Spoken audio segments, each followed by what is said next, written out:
Gusto mo ba na ikaw ay hinding-hindi niya pakakawalan kailanman? At habang buhay, ikaw at ikaw lamang ang mamahalin at iibigin niya? Kaya kung gusto mo, ay gawin itong ritual na ituturo ko sa inyo ngayon. Ito'y napakasimple at napakadali lamang pong gawin at paniguradong ito'y napaka-epektibo at makakatulong ito sa relasyon ninyong dalawa ng partner mo. Lalong-lalo na kung nagkamalabuan kayong dalawa, ay mas mainam na gawin mo ito. Basta dapat gawin ito sa mabuti at hilingin ng buong puso.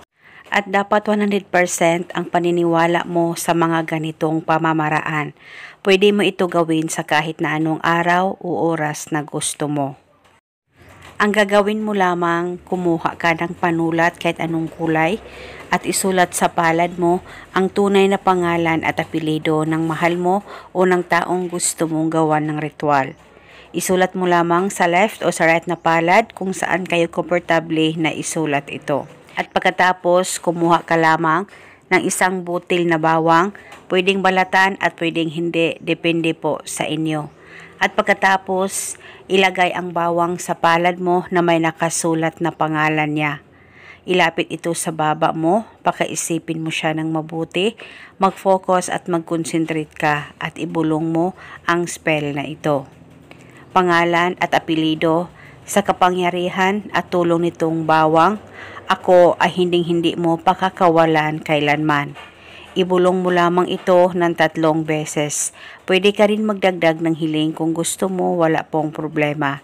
At pagkatapos ay itago itong bawang, pwedeng ilagay sa bulsa mo sa tuwing ikaw ay aalis.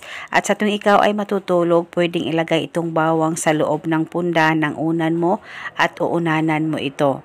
At kinabukasan, pwedeng ulitin ang paggawa nitong ritual at ganon pa rin ang bawang ang gagamitin mo.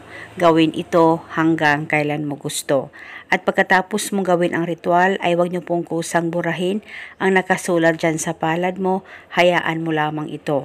Pwede ito gawin bago ka matulog o di kaya pagkagising mo sa umaga o sa kahit na anong oras na gusto mo ay pwedeng gawin ang ritual na ito. At paniguradong hindi kanya pakakawalan kailanman. At pagkatapos mong mapanood ang video na ito, ilike mo lamang at mag-comment ka, I claim it. At eto muna sa ngayon, maraming salamat po sa panonood. May God bless us all.